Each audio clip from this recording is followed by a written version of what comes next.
perseverance and vision of one man, Ken Kutaragi, gave birth to the PlayStation.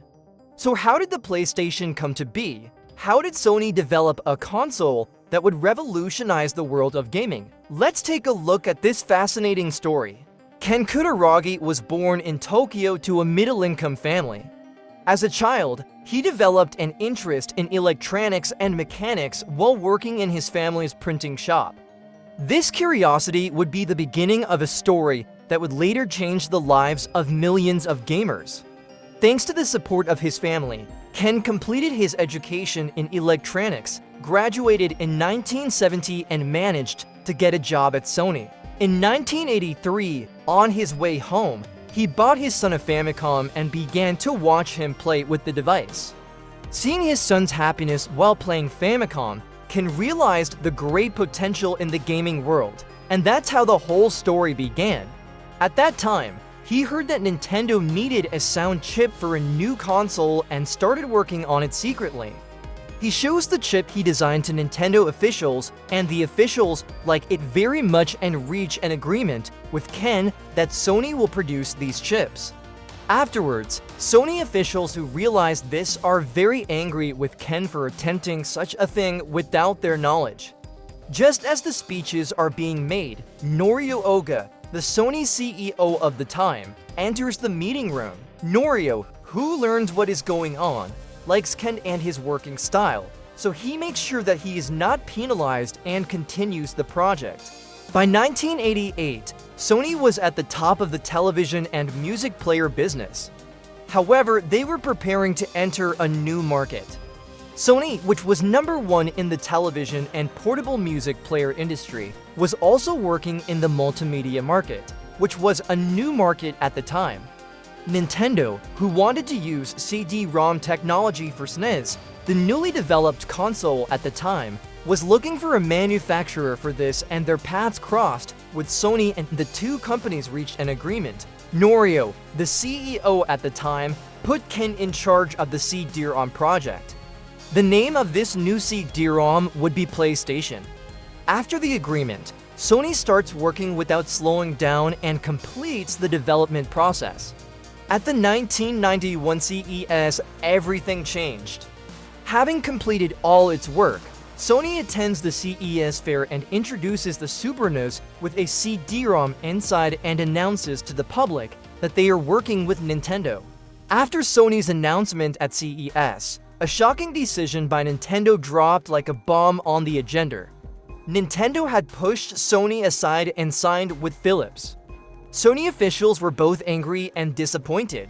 Nintendo, which had given too much authority to Sony in their agreement with Sony, realized this later and terminated the agreement on its own to avoid problems in the future. Unfortunately, Sony officials, who had a meeting with Nintendo right after the events, could not get any results. Since there were too many CD-ROMs left in the warehouse, Sony decided to negotiate with Sega and went to Sega. After the negotiations, Sega doesn't trust Sony and rejects the whole deal, thinking that they can't succeed in this business. In 1992, a meeting is held at Sony with Ken Kutaragi. Ken talks about the potential he sees in the gaming industry and explains his own project, a game console project. According to this project, Sony would not make production partnerships with any company and would produce its own console. Although many people in the room oppose this project, thanks to CEO Norio, the project is approved and work begins. In the first phase, officials could not decide whether to work on 2D sprites or 3D polygons. During this indecision, Sega's success with Virtua Fighter for arcade machines inspired Sony to focus on 3D graphics. While all the work was going on, some officials who were not satisfied with the project were still trying to pressure Ken Kutaragi to give up. Despite the pressure, Ken Kutaragi never gave up, because he knew that PlayStation was not just a game console, but a revolution in the gaming world. Realizing all this, CEO Norio transfers Ken to the Sony music department so that he can work more comfortably. The biggest reason for this is Shigeru Maruyama, who is the CEO of Sony Music. Since Maruyama is also interested in the gaming industry, He starts working with Ken. Since he is knowledgeable in the marketing industry, he starts thinking about PlayStation marketing and realizes something. He realizes that music players are useless without hit music, and he thinks the same for the PlayStation. It is decided that hit games are needed for PlayStation. Sony, which does not have a game department, starts negotiating with third-party game companies, and after the negotiations, many big companies reject Sony. After this event, they started looking for a solution to impress the companies. As a solution, they decided to attend a game fair in Japan in 1993 and make a presentation. In a presentation room where officials from many game companies are present, Ken Kutaragi enters and brings a television in front of everyone.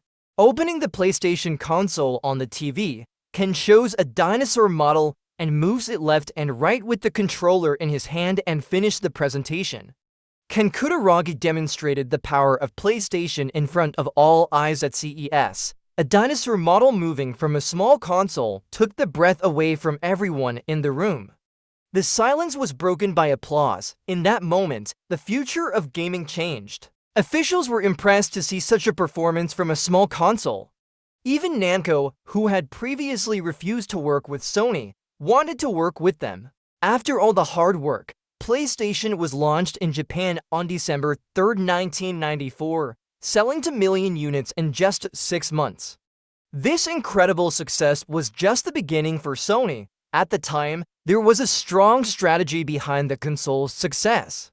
The large storage capacity provided by CD-ROM technology enriched the graphic quality and content of games, while Sony's aggressive marketing campaigns attracted young gamers. In addition, the PlayStation quickly amassed a large library of games thanks to the user-friendly tools it offered to developers.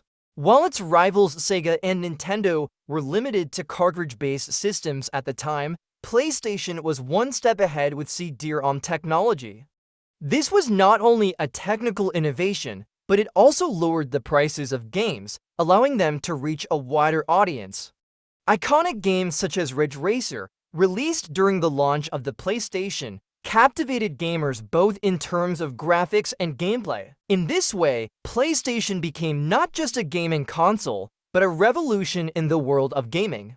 The story of PlayStation is a success story that proves the power of perseverance, innovation, and determination. An idea born from a broken collaboration with Nintendo changed the world of gaming forever. PlayStation is not just a game console. It's a culture, a revolution, and a legacy that has touched